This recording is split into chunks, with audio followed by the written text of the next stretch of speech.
अस्सलाम वालेकुम everyone, welcome to the platform of the truth international. मैं हूं राबिया अली। आज हम अपने प्रोग्राम में बात करने जा रहे हैं ऑटिज्म के बारे में। ऑटिज्म क्या है, इसकी बचपन में तशखीस करना क्यों मुश्किल होती है और इसे अक्सर मिसअंडरस्टूड क्यों किया जाता है, इन बच्चों की स्ट्रेंथ्स क्या होती हैं, इन पर भी हम बात करेंगे। और अडल्ट्स के अंदर ऑटिज्म जब डायग्नोज नहीं हो सकता बचपन में, तो बड़े होकर इसको किस तरह डायग्नोज किया जा सकता है, पेरेंट्स के लिए क्या गाइडलाइंस है और इदारे इस पर किस तरह काम करें। इन सब पे मेरे साथ बात करने के लिए आज मौजूद हैं डॉक्टर ताहिरा। अस्सलाम वालेकुम। वालेकुम अस्सलाम। कैसी हैं आप ताहिरा? अल्हम्दुलिल्लाह खैरियत, आप बताएँ? अल्हम्दुलिल्लाह। ताहिरा, आपको हमने ज़हमत दी है, आप ऑटिज़्म के लिए काम कर रही हैं। आपकी एक ऑर्गेनाइज़ेशन भी है जो आई थिंक पहचान के नाम से काम कर रही है। जी, जी, बिल्कुल। पहचान क्लिनिक के नाम से काम कर रही है। ओके। ऑटिज़्म क्या है और इसकी तशख़ीस क्यों मुश्किल होती है? इसमें डिले क्यों आ जाता है इसको डायग्नोज़ करने में? ये सब चीज़ें आज आपने हमें बतानी है। देखिए, ऑटिज़्म एक न्यूरो डेवलपमेंटल इश्यू है। अब न्यूरो डेवलपमेंटल का मतलब ये है कि जब बच्चा पैदा होता है तो उसकी ब्रेन डेवलपमेंट में ही ये एक कॉम्प्लिकेशन होती है राइट। और वो उसके साथ ही पैदा होता है। ठीक है। अच्छा, ये एग्ज़िबिट होना शुरू हो जाता है बच्चे के अर्ली डेवलपमेंटल मंथ्स में। जबकि पेरेंट्स जनरली इसको अंडरस्टैंड नहीं कर पाते या पिक नहीं कर पाते क्योंकि there are so many reasons. Mothers busy होती हैं अपने घर की चीज़ों में। बच्चे जो हैं वो कभी दादा दादी के पास हैं, कभी नाना नानी के पास हैं। फादर्स जनरली अवेलेबल नहीं होते, या हम ये समझते हैं कि ये बच्चा जो है वो शाय है या अपने अंदर अपने दुनिया में रहता है। So there are so many reasons जिसकी वजह से हम जनरली इसको पिक नहीं कर पाते।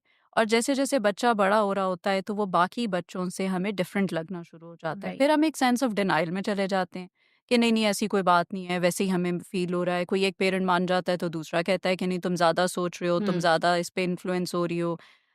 कई दफ़ा जो है वो बाहर से रिलेटिव्स वगैरह कहना शुरू कर देते हैं तो भी हमें बुरा लगता है कि क्यों हमारे बच्चे को ऐसे कह रहे हैं। So exactly. एक डिनायल का एलिमेंट भी बहुत ज़्यादा है जिसकी हुँ। वजह से ये अर्ली ईयर्स में जनरली डायग्नोज नहीं हो पाता, स्पेशली अगर स्पीच रिलेटेड इशू ऑटिज्म में आ रहा हो।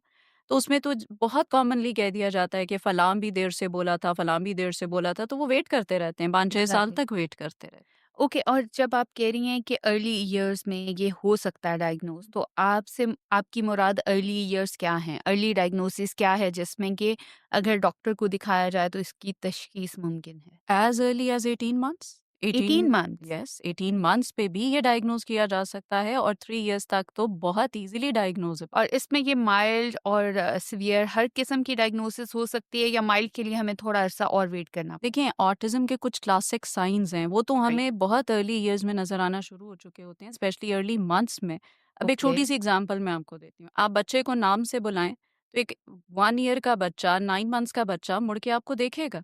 सो बिल्कुल। अगर वो बच्चा अपने नाम पे आपको नहीं देख रहा, हुँ। So this is one of the sign. Okay. अगर वो बच्चा आई कॉन्टैक्ट नहीं कर रहा, आप देखें छोटा-सा बच्चा आई कॉन्टैक्ट दे रहा होता है। सो इफ बिल्कुल। The child isn't able to make eye contact with you is another sign. Okay. फिर वो आपको सोशल स्माइल नहीं दे रहा। अब हुँ। 3 महीने, 4 महीने के बच्चे को आप जनरली चीक पे टच करें, वो मुड़ के आपको देखेगा, आई कॉन्टैक्ट करेगा, स्माइल देगा। Right. It's a social smile जो कि आपको एक बच्चा जो ऑटिज़्म के साथ है, वो जनरली नहीं दे पाता, हुँ, हुँ। राइट? सो ये तो बहुत अर्ली साइन्स हैं जो कि आप पिक कर सकते और यूजुअल साइंस कौन-से हैं जिस पे पेरेंट्स को तवज्जो देनी चाहिए? जैसे अभी 2-3 तो आपने बताए, हैं। बट वो कौन से ऐसे कॉमन साइंस हैं जिनको हमने हर सूरत अपने दिमाग में रखना है जब हम एक बच्चे को बड़ा कर रहे हों एज़ अ पेरेंट? देखिए, सबसे पहले तो हमें स्पीच का ज़रूर एक आइडिया होना चाहिए कि बच्चा कूइंग और बैबलिंग अपने टाइम पे कर रहा है या नहीं, ओके। राइट? राइट। देखिए, 6 टू 8 मंथ्स में जनरली बच्चे जो हैं वो लेटे-लेटे कूइंग एंड बैबलिंग कर रहे होते हैं, आवाज़ें ओके। निकाल रहे होते हैं, ठीक राइट? है।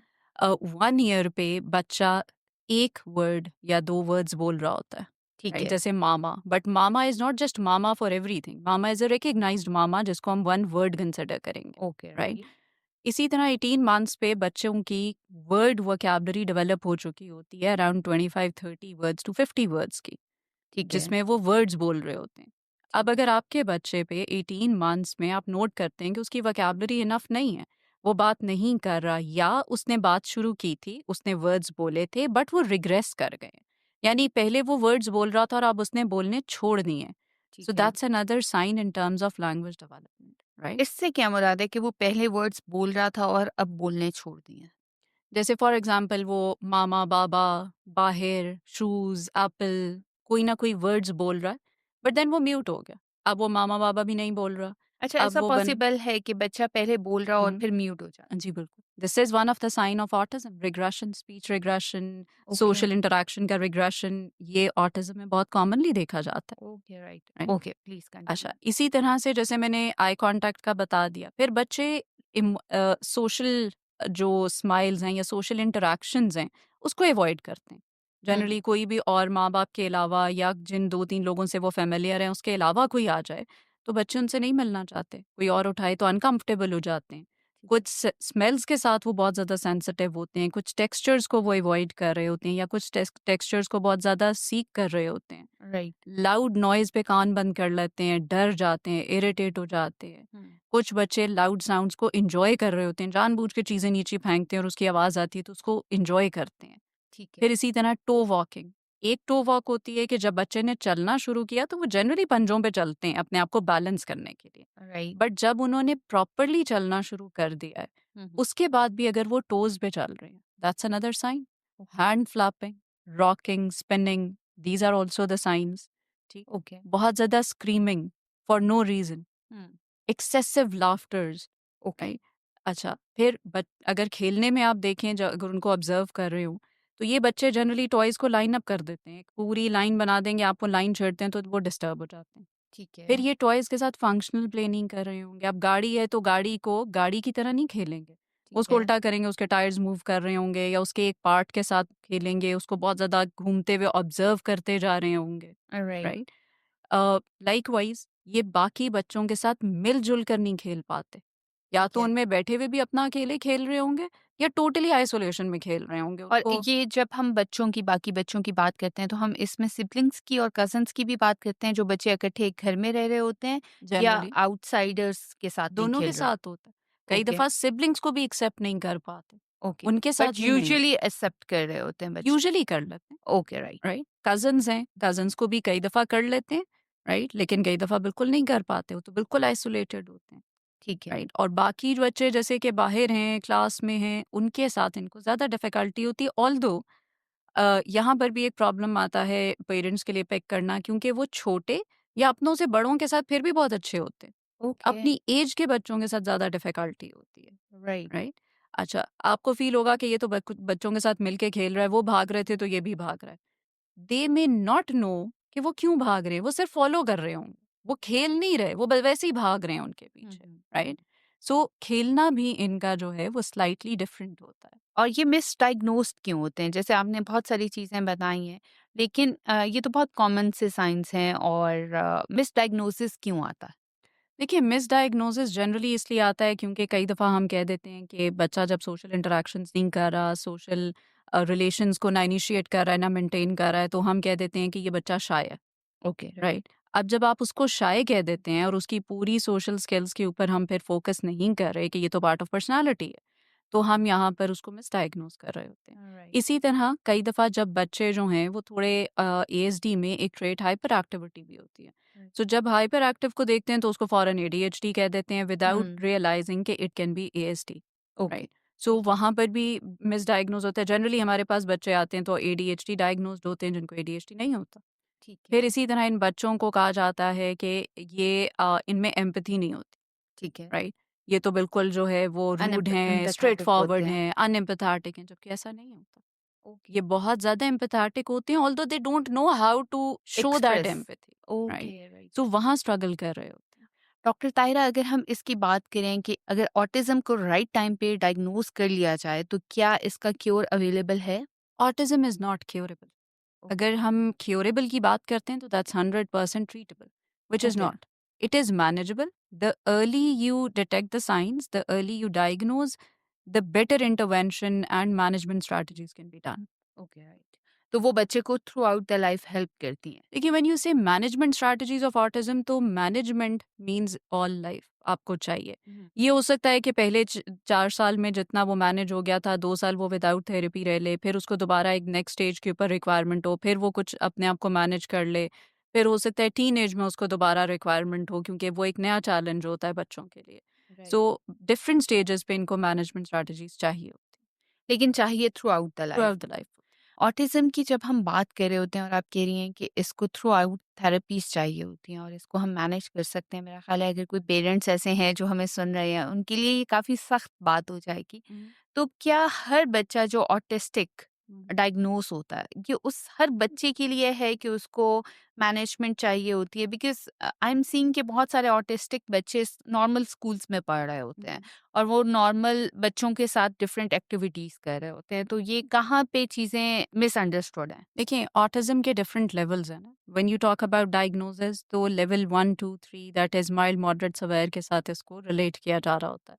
राइट। अब जो माइल्डर लेवल प्रॉब्लम्स हैं, वो जनरली इतने मैनेज हो जाते हैं, वो इतने अच्छे कोपिंग स्ट्रैटेजीज़ बच्चे लर्न कर लेते हैं कि आप या कोई और देखे तो शायद उन्हें नहीं पहचान पाएगा कि ये डिफरेंट है। Okay, right? अच्छा। इसी तरह मॉडरेट लेवल वाले भी जो हैं वो सम टाइम्स कुछ सिचुएशंस में अपने आप को इतना अच्छा मैनेज कर रहे होते हैं कि शायद वहाँ पर भी उनके लिए बहुत ईज़ी होता है कि वो अपने आप को बिल्कुल बाकी इंडिविजुअल्स के साथ लेके चल रहे होते हैं। ठीक बट है। When you talk about level 3 and severity वहाँ पर बहुत ज़्यादा इस चीज़ को कहना कि वो हम पिक नहीं कर पाएँगे दैट्स नॉट राइट। हुँ, वो हुँ। वो अपनी लाइफ में स्ट्रगल करते हैं but yet management means mild, moderate, severe तीनों लेवल पे मैनेजमेंट ही होती है, ट्रीटमेंट नहीं होती है। Okay, right.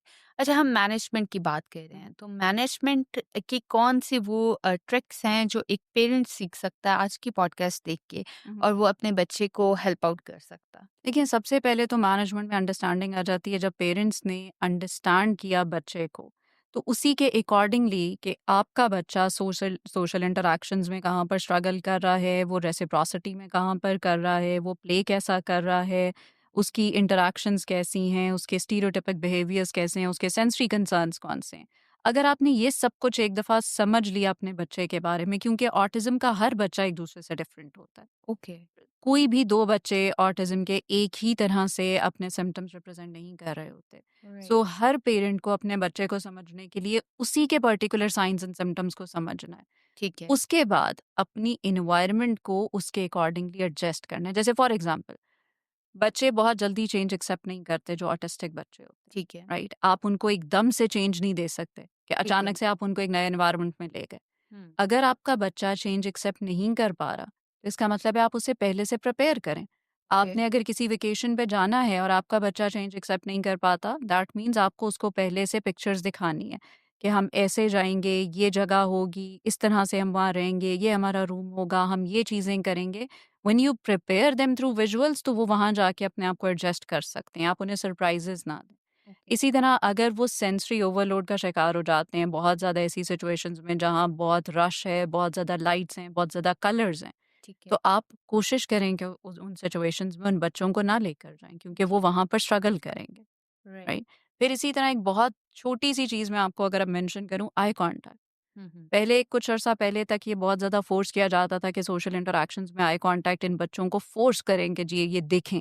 Ji, but now the recent researchers are emphasizing on कि अगर वो बच्चा आपसे पूरी बात कर रहा है, वो आपकी बात को समझ रहा है, then why do you want कि वो आपको आई कांटेक्ट दे और आप उसे फोर्स करें क्योंकि उसमें वो अपनी बात ही भूल जाता है। वो ये सोचता ठीक रहता है कि है। अच्छा मुझे आई कांटेक्ट देना है, तो वो हुँ, कंफर्टेबल ही नहीं रहता। So right, it's okay if they are not making eye contact, focus on what they are saying, their thoughts, their emotions ताकि वो कंफर्टेबली आपसे बात करें। ठीक है। अच्छा, अब हम बात करते हैं जो मॉडरेट लेवल तक के बच्चे हैं उनकी, बिकॉज़ सीवियर वालों को तो आई थिंक सिर्फ़ रिहैब सेंटर्स में और स्पेशल एनवायरनमेंट में ही ट्रीट किया जा सकता है। जब हम मॉडरेट तक लेवल तक के बच्चों की बात करते हैं तो इनको आई थिंक कि नॉर्मल स्कूल्स में भेजा जाता है जब ये छोटे होते हैं, नॉर्मल प्ले ग्रुप स्कूल्स और नर्सरी स्कूल्स जिसमें बाकी बच्चे जा रहे होते हैं। क्या इनके लिए स्पेशल स्कूल्स होना ज़रूरी है या ये नॉर्मल स्कूल्स में बाकी बच्चों के साथ प्रोसीड कर सकते हैं? देखिए, I am an advocate of this कि इनके लिए इंक्लूसिव एजुकेशन होनी चाहिए। ओके, लेकिन उसके लिए हमारे एजुकेटर्स को भी प्रॉपर्ली ट्रेन्ड होना चाहिए कि वो इन बच्चों को क्लासरूम्स में मैनेज कर सकें और हमारे क्लासरूम्स भी ऐसे होने चाहिए जो इनके लिए इंक्लूसिव हों, ओके, राइट? लेकिन जनरली ऐसा होता है कि जो मॉडरेट लेवल बच्चे होते हैं वो वहाँ पर नहीं एडजस्ट हो पाते क्योंकि एक ही क्लास में जब 25-30 बच्चे होते हैं तो टीचर्स भी ज़ाहिर है इतना अटेंशन नहीं पे कर पाते। बिल्कुल। प्लस ये बच्चे सेंसरी ओवरलोड में चले जाते हैं। यस, उसकी वजह यही से मेरा ये नेक्स्ट डिस्टर्ब हो क्वेश्चन जाते हैं। था। बिकॉज़ क्योंकि छोटे बच्चों के लिए तो क्लासरूम्स भी ऐसे होते हैं जहाँ पे बहुत ज़्यादा कलरफुल किस्म की पिक्चर्स होती हुँ, हैं, हुँ, ग्राफ़िक्स सारी कलरफुल होती बिल्कुल। हैं, साउंड्स, म्यूज़िक, ऐसे प्लेइंग ही। गेम्स जो होती हैं वो हुँ, सारी इस तरह की होती हैं, तो हुँ। शायद ये उन बच्चों के लिए आसान नहीं होता होगा वहाँ पे कोप एग्ज़ैक्टली, करना। एग्ज़ैक्टली उनको बहुत मुश्किल हो जाती है। उसकी वजह से जब उनके बिहेवियर इश्यूज़ आते हैं या टैंट्रम्स आते हैं, तो फिर वो वहाँ पे नहीं एडजस्ट हो पाते। राइट। और प्लस हमारी टीचर्स ट्रेन्ड नहीं होती। हुँ, उनको नहीं आइडिया होता कि अब वो क्या करें, राइट? सो अगर हमारे जो स्कूल्स हैं, वो छोटे ग्रुप्स लेकर चल रहे हों, जैसे एक कॉन्सेप्ट है 1:8 का, हुँ, यानी 8 बच्चों के साथ 1 टीचर होती है। अगर ओके, इसी कॉन्सेप्ट पे हमारे स्कूल्स हों, तो फिर ये बच्चे वहाँ पर एडजस्ट हो सकते हैं। येट इनके लिए शायद आपको इंडिविजुअलाइज्ड बिहेवियर और एजुकेशन प्लान्स को लेके चलना हो, शायद इनके लिए थोड़े से ट्वीक्स आपको अपने करिकुलम में करने पड़ें। अगर हम इन बच्चों के लिए शैडो टीचर्स अरेंज कर दें, सो शैडो टीचर वो होती है कि लेट्स सपोज एक क्लास में 15 या 16 बच्चे हैं, तो जो नॉर्मल टीचर्स हैं वो बाकी सब बच्चों को पढ़ा रही होती हैं। शैडो टीचर उस बच्चे के साथ विद इन दैट ग्रुप उसका इंडिविजुअलाइज्ड एजुकेशन प्लान जो है उस बच्चे की स्पेशल नीड्स के अकॉर्डिंगली उस बच्चे के साथ काम कर रही होती है। ऑलराइट, ताकि अगर उस बच्चे को कोई प्रॉब्लम है, एकदम से उसको सेंसरी ओवरलोड फ़ील हो रहा है या वो किसी बात से अपसेट हुआ है, तो वो थोड़ी देर के लिए उसको बाहर ले जाएँगी। राइट, बाकी क्लास जो है वो कंटिन्यू करेगी, फिर वो उसे वापस ले आएँगी, उसको हेल्प आउट करेंगी कि वो अपना काम कंप्लीट कर ले। सो this is an additional help जो कि with in the school environment, with in the class आप प्रोवाइड कर सकते हैं उस बच्चे के लिए। राइट। अच्छा, अब हम जब बात करते हैं इन बच्चों की, ऑटिस्टिक बच्चों की, हुँ, तो क्या इनके अंदर भी, जैसे जब हम स्पेशल नीड्स के बच्चों की, मुख्तलिफ स्पेशल नीड्स के बच्चों की बात कर रहे होते हैं, तो उनकी कुछ स्ट्रेंथ्स भी होती हैं। हुँ। तो ऑटिस्टिक बच्चों की क्या स्ट्रेंथ्स होती हैं जिन पे वो आगे ज़्यादा सक्सेसफुल हो सकते हैं अगर उन पे काम किया जाए तो? देखिए, सबसे पहले तो I would want to highlight कि autism is not a disorder, okay, it is a different ability, okay, right? So these children are differently abled, not disabled, okay, ठीक है? अब जब आप डिसेबिलिटी का वर्ड यूज़ करते हैं ना, तो वहाँ पर इसका मतलब है कि कर नहीं पाएँगे कुछ भी।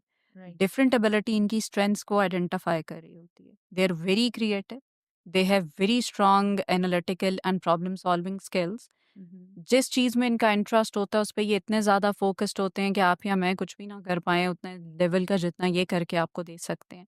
सो they can be very good in terms of the things that they are interested in. Plus इन ये बहुत इनोवेटिव और नॉवल आइडियाज़ लेकर आते हैं क्योंकि इनका थॉट पैटर्न हमसे डिफरेंट होता है।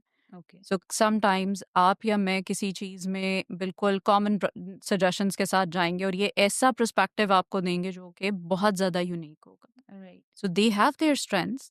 हुँ, They can excel in their strengths. So for example, if a child is doing well in maths, आप उसको मैथ्स में ही आगे लेके जाएँ तो वो अपना करियर पूरा का पूरा एस्टैब्लिश कर सकता है। हो सकता है कि वो उर्दू में या इंग्लिश में इतना अच्छा ना कर पा रहा हो। राइट। लेकिन जब हम बात करते हैं कि इनको पूरी लाइफ मैनेजमेंट चाहिए होती है, हुँ, हुँ। तो उस बात को सुनने के बाद ऐसा लगता है कि शायद इनके लिए किसी करियर में एक्सेल करना बहुत मुश्किल होगा। ये दोनों चीज़ें अगर आप मुझे क्लियर करें। देखिए, करियर में एक्सेल करना बिल्कुल मुश्किल नहीं होता, डिपेंडिंग ऑन कि उनके इंटरेस्ट को समझकर हम उसे कितना पॉलिश करते हैं। हम उन्हें अपने अकॉर्डिंगली अगर नहीं चलाएँगे और उनके अकॉर्डिंगली चलेंगे और उनके इंटरेस्ट को पॉलिश करेंगे, तो फिर ये अपने करियर्स में बहुत आगे जाते हैं। They are very good architects, okay. They are very good in maths hmm, hmm. And some of them are very good artists, hmm, hmm. Right? So क्योंकि क्रिएटिव एबिलिटीज़ बहुत अच्छी होती हैं। They are very good in terms of interior design and art. Right, so आप careers में अगर इनको देखें तो ये बहुत अच्छा काम कर रहे हैं। I know one of an adult who was diagnosed with ASD and he is doing amazing in terms of software development, right. Right? So बिल्कुल ये करियर्स एस्टैब्लिश कर सकते हैं। तो फिर इनको जो मैनेजमेंट टेक्निक्स यूज़ हम्म। करनी होती हैं इनके साथ, वो क्या रिलेशनशिप के अंदर करनी होती हैं और एनवायरनमेंट के अंदर करनी होती हैं?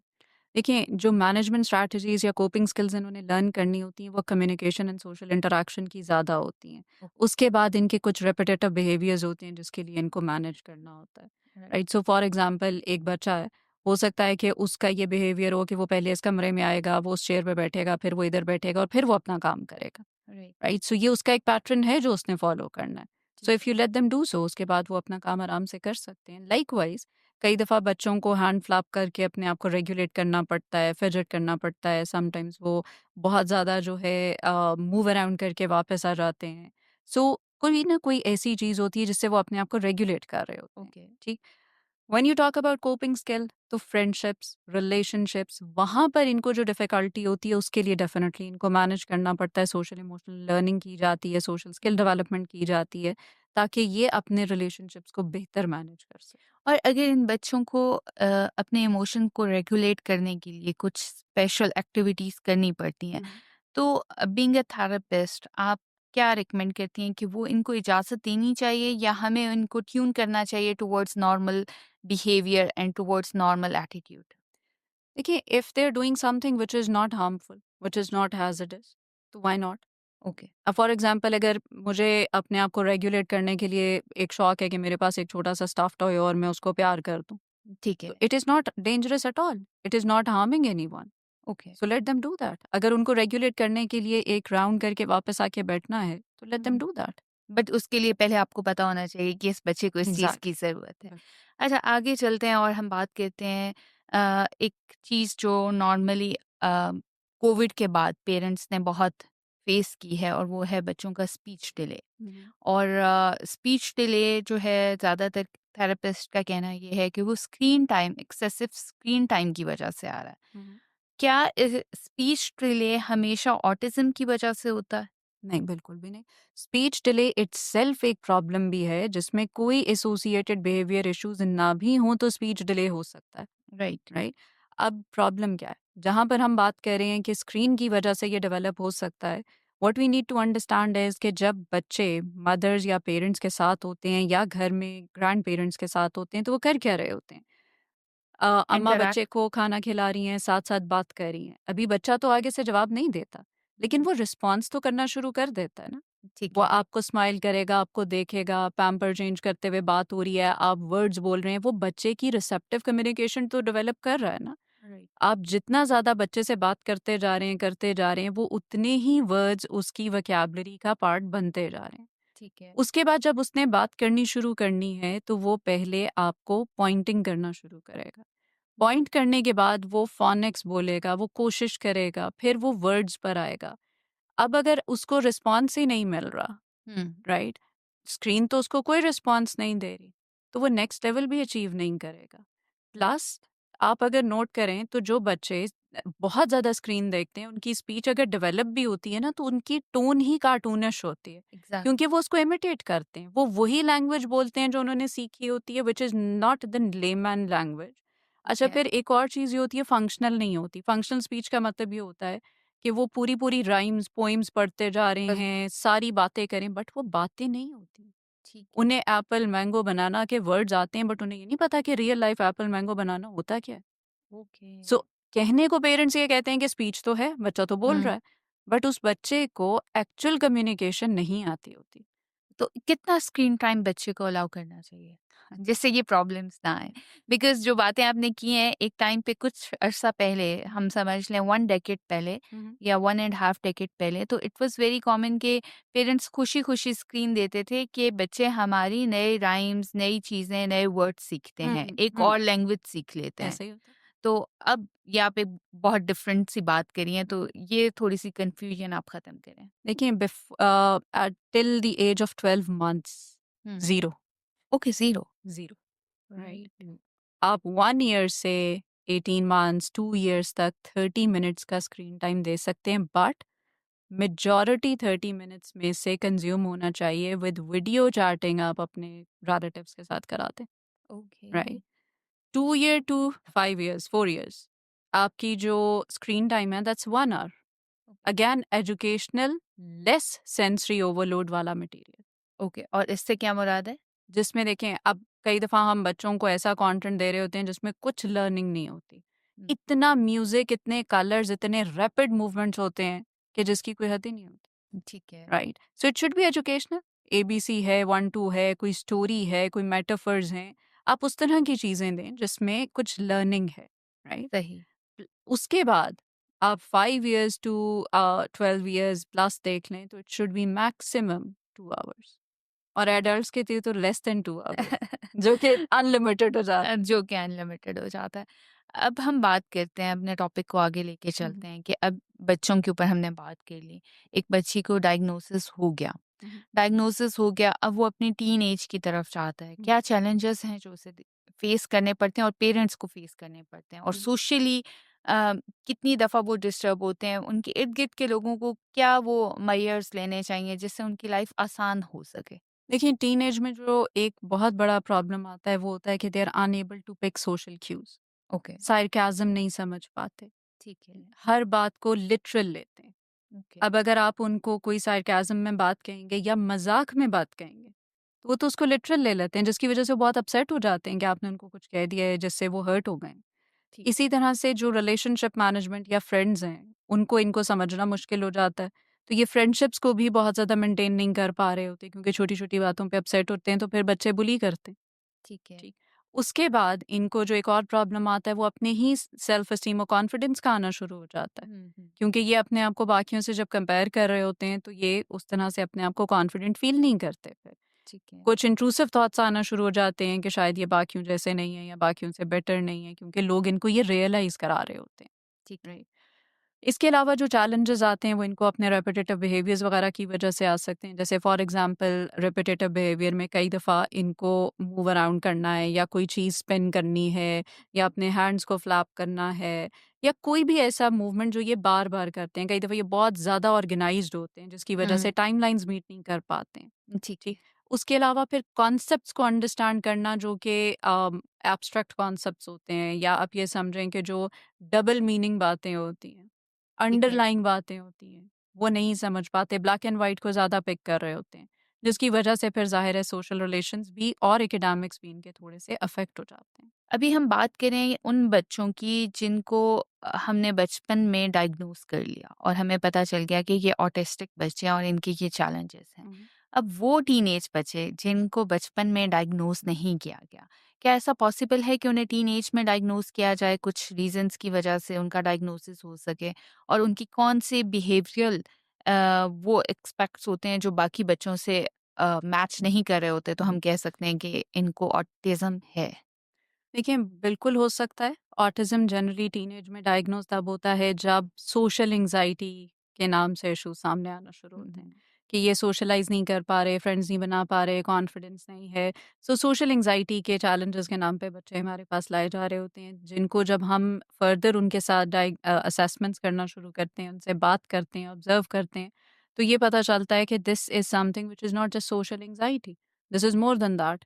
फिर जब आप पेरेंट्स के साथ डिटेल डेवलपमेंटल हिस्ट्री लेते हैं, उनकी चाइल्डहुड डिटेल्स में जाते हैं, तो तब आपको आहिस्ता-आहिस्ता उनकी पूरी पर्सनैलिटी, उनका पूरा फ्रेमवर्क समझ आता है कि वो ऑटिस्टिक थे और वो डायग्नोज़ नहीं हो सके थे। हुँ। इसी तरह कुछ लोग जो हैं वो एडल्ट एज तक भी चले गए होते हैं, अपने करियर्स में होते हैं और वहाँ पर उनको जब स्ट्रगल करना पड़ता है in terms of their social interactions and communication, तो तब भी वो डायग्नोज़ हो सकते हैं। So there is no age of diagnosis for autism. Generally since 3 years पे 1 एंड हाफ ईयर से नज़र आने शुरू हो जाते हैं। अर्ली साइंस ना पिक हो सकें तो टीनेज और एडल्ट एज में भी डायग्नोजेबल हैं।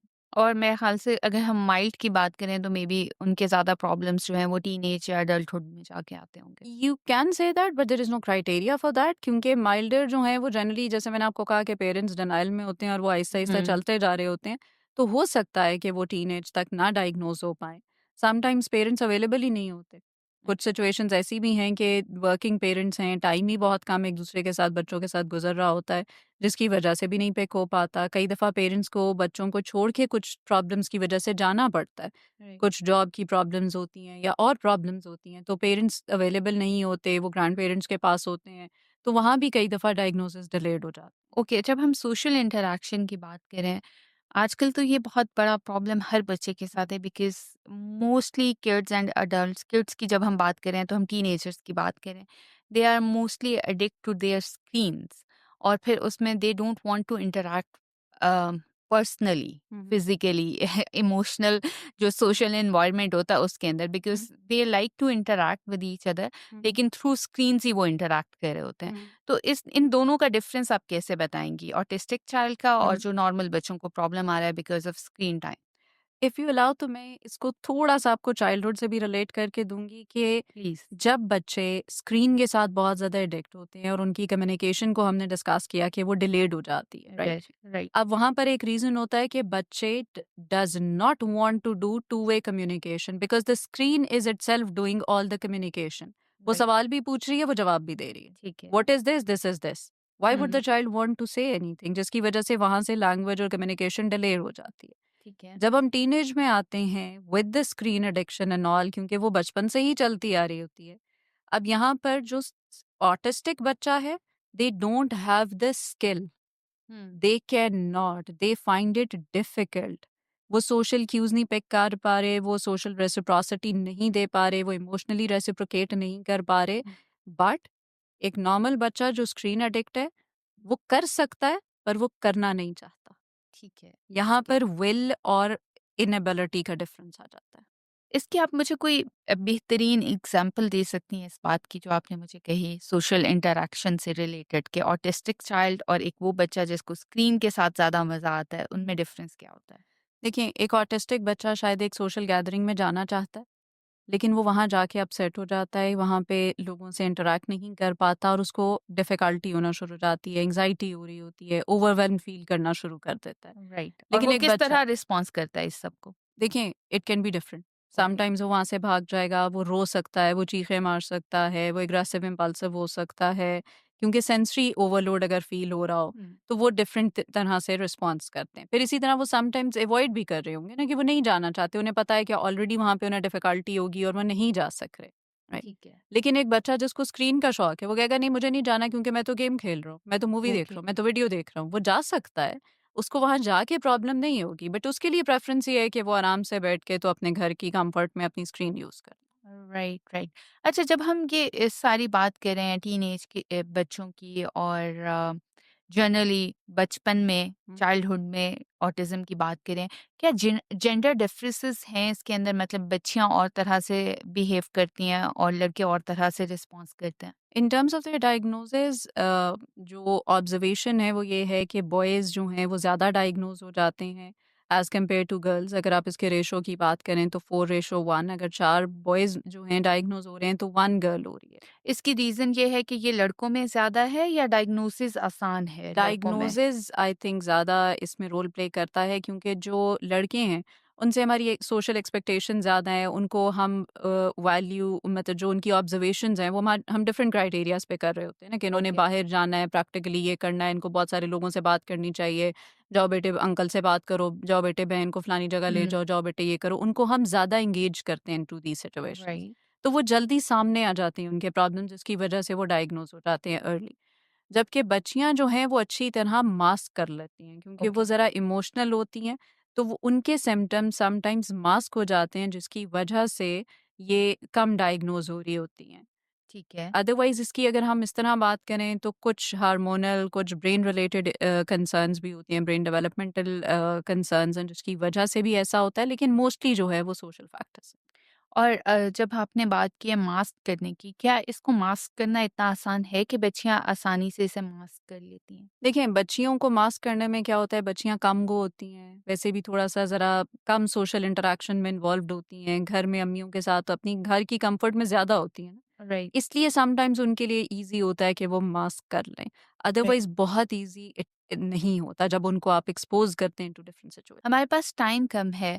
मैं चाहती हूँ कि हम इस पे एक दोबारा एडल्ट के अंदर किस तरह से ऑटिज़्म जो है वो नज़र आता है, किस तरह इम्पैक्ट करता है उनकी सोशल लाइफ़ को। अगर उनको डायग्नोसिस नहीं मिला बचपन में तो वो किस तरह अपने आप को सेल्फ डायग्नोस कर सकते हैं या इस वक़्त किस तरह से आगे मदद ले सकते हैं। इस सब पे हम दोबारा आपको बुलाएँगे। अभी मैं चाहती हूँ कि कुछ ऐसा रह गया हो जो हमने डिस्कस ना किया हो या कोई आपकी फाइनल थॉट्स हों जो आप शेयर करना चाहती हो, वो प्लीज़ आप कीजिएगा। जी, बिल्कुल, मैं थोड़ा-सा इंटरवेंशंस के बारे में या मैनेजमेंट स्ट्रैटेजीज़ के बारे में ज़रूर मेंशन करना चाहूँगी, कि जब बच्चों को स्पीच रिलेटेड कंसर्न्स हों, जैसे हमने जो माइलस्टोन्स की बात की कि किस एज में क्या चीज़ें अचीव होनी चाहिए।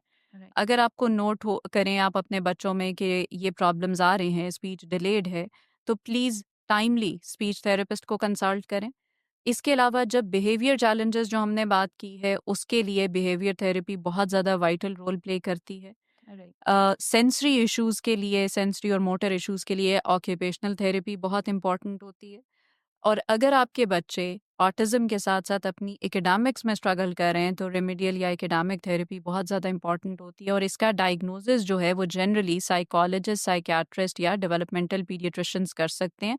और उसके लिए इंटरनेशनल टेस्ट मौजूद हैं जिनके बेस पे डायग्नोसिस की जाती है। So please consult the relevant people and go for relevant therapies and management plans. Thank you so much तायरा। I think कि ये सेशन बहुत हेल्पफुल रहा होगा उन लोगों के लिए जो इस सब सिनेरियो से गुजर रहे हैं, जिनको इस वक्त शायद कोई अपने बच्चों के लिए होप नज़र नहीं आ रही। Thank you so much. Thank you so much everyone. मिलते हैं दोबारा किसी ऐसी ही सेशन में। अल्लाह हाफ़िज़।